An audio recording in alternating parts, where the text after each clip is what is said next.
시작했습니다. 오늘은 미중 대결, 우리는 구경꾼인가 하는 문제에 대해서 한번 말씀드려 보겠습니다. 여러분 뉴스를 통해서 많이 들어보셨겠지만 미중 간의 2+2 회담이 상당한 감정적인 충돌을 표출하면서 공동성명도 없이 끝났습니다. 지난 3월 18, 19일 사이에 알래스카의 앵커리지에서 미국 설리반 국가안보 보좌관과 블링컨 국무장관, 그리고 중국의 양제스 공산당 외교 담당 정치국원과 왕이 외교부 장관의 2+2 회담이 실시되었습니다. 많은 사람들이 예상을 했었습니다만 재반 현안에 대한 상당한 견해차를 표출을 했고 감정적인 충돌까지 일어났습니다. 양제츠 정치국원은 2분으로 약속된 시간을 상당히 초과하면서 미국을 집중적으로 비난을 했습니다. 그러자 미국도 중국을 비난하게 되었고, 그래서 모두 발언만 1시간 이상을 초과하는 현상이 발생했었습니다. 그리고 만찬 등 예정된 일정도 하지 못했고, 그리고 공동성명도 발표되지 못했습니다. 긍정적으로 보면 솔직한 의견 교환이 문제 해결의 출발점일 가능성도 존재합니다. 그러나 양국의 정책적 충돌이 점점 양국 국민의 감정 대립으로 격화되고 있는 것이 걱정입니다. 중국은 양제츠 정치 담당 국원이 잘했다면서 칭찬 일색입니다. 그리고 미국의 감정 표출이 오히려 미국이 쇠퇴하는 증거라고 생각하고 있습니다. 미국 또한 블링컨 국무장관이 중국에 대해서 직설적으로 비난한 것을 잘했다고 생각을 합니다. 바이든 대통령은 블링컨을 자랑스럽다고 표현하기도 했습니다. 따라서 바이든 행정부가 출범하면서 트럼프 행정부와 달리 중국에 대해서 유화적인 정책을 펼칠 거라는 예상도 있었습니다만 지금까지 드러난 바를 보면 미국과 중국은 대결의 길로 걸어가고 있다, 이렇게 봐야 할 것 같습니다. 따라서 우리는 이제 미국과 중국이 극한적인 대결까지 마다하지 않을 경우 우리 안보를 어떻게 보장할 것인가를 고민해야 할 상황이라고 생각을 합니다. 실제 국제 정치 이론으로 보면 미중 간의 대결은 불가피한 점이 큽니다. 1950년대에 오간스키라는 학자는 세력 전이 이론, Power Transition Theory라는 것을 발표를 했었는데요. 이 이론에 의하면 기존 패권국이 존재하는 상태에서 하나의 도전국이 발생하게 되면 전쟁을 통해서 새로운 패권국을 가리게 될 수밖에 없다는 겁니다. 여러분도 잘 알다시피 지금 미국이 패권국이고 중국이 이에 도전하고 있는 형국이죠. 따라서 시카고 대학의 미어 샤머 교수, 국제정치학계에서는 상당히 저명한 그 학자로 통용됩니다. 이 사람은 2001년에 강대국 국제정치의 비극, The Tragedy of Great Power Politics 라는 책을 발간하면서 그 내용을 통해서 미중 간의 대결이 불가피하다, 이렇게 평가한 적이 있습니다. 더욱 최근에 하버드 대학의 앨리슨 교수는 전쟁으로 운명지어시다, Destined for Can America and China Escape Thucydides Trap? 이라는 제목의 책을 통해서 미국과 중국의 대결은 불가피하고 이것을 어떻게든 회피하기 위한 방법을 찾아야 되겠다, 이렇게 말한 적이 있습니다. 실제로 앨슨 교수는 하버드 대학의 벨퍼 센터에서 미중 간의 대결을 회피하기 위한 다양한 방안을 연구 및 논의하고 있습니다. 제가 이전에 잠깐 설명드린 적도 있습니다만 여러분들께서 투키디데스 함정이 무엇인가에 대해서 다시 한번 생각해 볼 필요가 있습니다. 이것은 그리스의 역사가 투키디데스가 펠로폰네소스 전쟁사를 쓰면서 스파르타와 아테네의 전쟁에 관해서 그 원인은 스파르타가 신흥 아테네의 부상을 막기 위한 예방전쟁을 수행했기 때문이라고 분석하고 있습니다. 이 투키디데스 함정이라는 용어에서 제시하고 있는 것은 미국이 스파르타처럼 중국의 부상을 예방하기 위해서 전쟁을 할 수밖에 없다 하는 주장입니다. 그러면서 그레엄 앨리슨은 16세기 이후 지금까지 16번의 투키디데스 함정이 발생을 했는데 그 중에서 12개가 전쟁으로 악화되었다고 했습니다. 그리고 현재 미국 미국과 중국 간에는 남중국해 문제, 대만 문제, 북한 문제 등 일촉즉발의 전쟁 발생 소지가 많이 있고 이것이 언제 어떻게 양국 간의 대규모 전쟁으로 악화될지 알 수 없다는 겁니다. 더욱이 최근 우려되는 것은 코로나19로 인해서 중국은 경제를 비롯한 국력이 부상하고 미국은 상대적으로 경제력과 나머지 국력이 상대적으로 저하되고 있다는 겁니다. 따라서 중국은 이번 알래스카 회담에서도 나타났다시피 미국을 만만하게 보고 결국 도전할 가능성이 높아진다는 겁니다. 사실 미중 간에 군사적 충돌이 있다 하더라도 그들만의 전쟁으로 끝난다면 얼마나 좋겠습니까? 그러나 우리는 그게 직접적인 영향을 받을 수밖에 없다는 것이 문제입니다. 쉽게 말하면 고래가 싸우면 주변에 있는 새우는 다칠 수밖에 없다는 거죠. 그 중에서 가장 심각한 것이 대리전쟁의 가능성입니다. 대리전쟁은 강대국이 직접 전쟁 수행하는 것이 위험하다고 생각을 해서 약소국들로 하여금 대신 전쟁을 수행하도록 하는 겁니다. 시각에 따라서 다르게 평가될 수 있겠습니다만 많은 학자들은 베트남 전쟁, 아프가니스탄 전쟁, 우크라이나 분쟁, 시리아 내전, 이스라엘 팔레스타인 분쟁 등 모두 대리전쟁의 성격이 있다 이렇게 분석하고 있습니다. 상당수의 학자들이 우리의 6.25 전쟁도 미국과 소련 중국 간의 대리전쟁으로 평가하고 있습니다. 그렇다면 지금도 한국 휴전 상태니까 대리전쟁의 구도가 잔존하고 있는 셈이죠. 6.25 전쟁과 관련 짓지 않더라도 한반도는 미중 대리전쟁의 발생 가능성이 매우 높은 지역입니다. 미국은 한국과 동맹관계입니다. 또 중국은 북한과 동맹관계입니다. 미국과 중국이 전쟁을 하게 되면 각각 미국과 중국 편을 들어야 하는 그러한 상황입니다. 대리전쟁을 하려면 강대국이 사주할 때 전쟁을 발발하는 주체가 있어야 되는데요.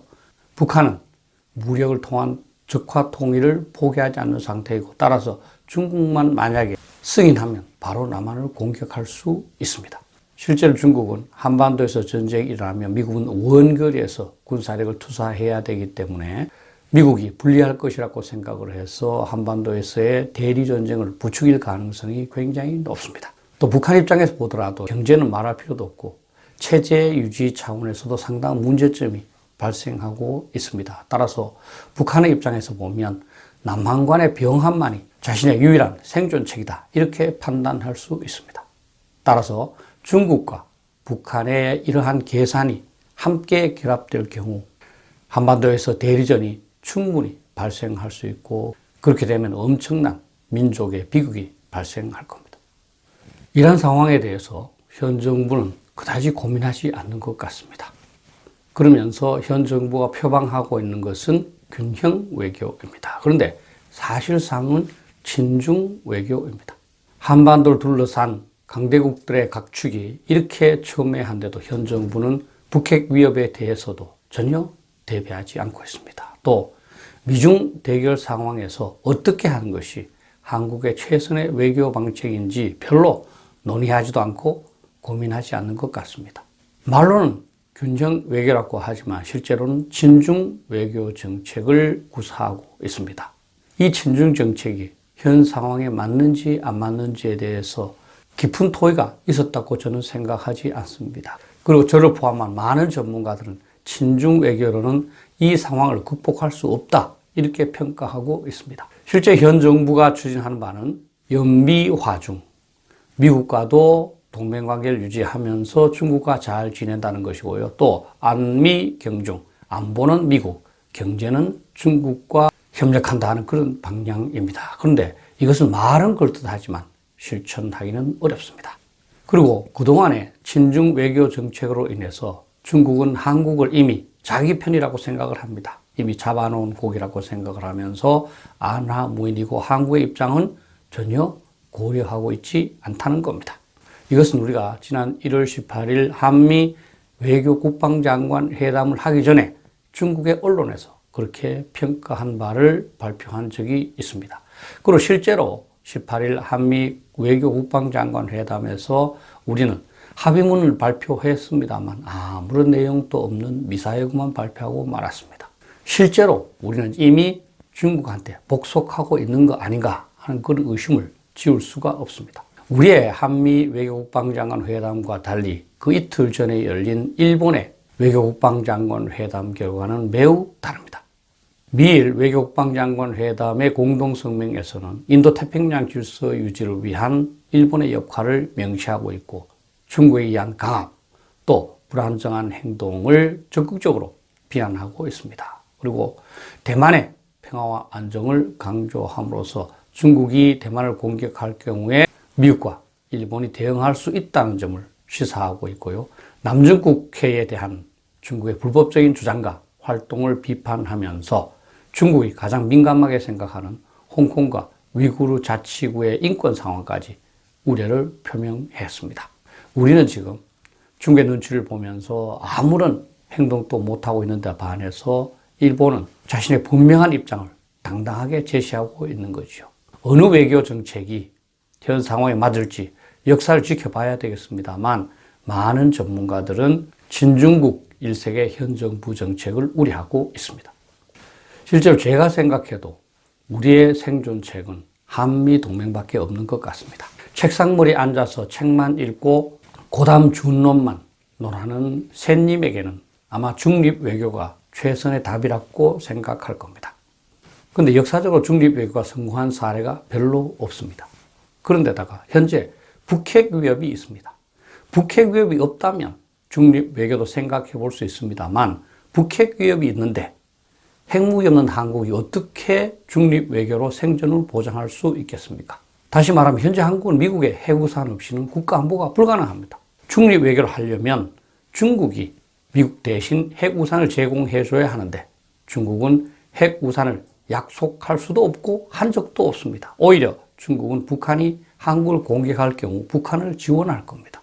근데 어떻게 중립 외교가 가능하겠습니까? 실제로 2010년 3월 북한이 얀천하는 폭침, 11월 연평도 포격, 2014년부터 지금까지도 지속되고 있는 사드 배치에 대한 중국의 반대, 그리고 2018년부터 시작된 북한 비핵화 협상에서의 중국의 태도 등을 보면 우리가 중국으로부터 도움받을 수 있는 사항은 아무것도 없는 것 같습니다. 중국은 철저하게 북한 편을 들고 있습니다.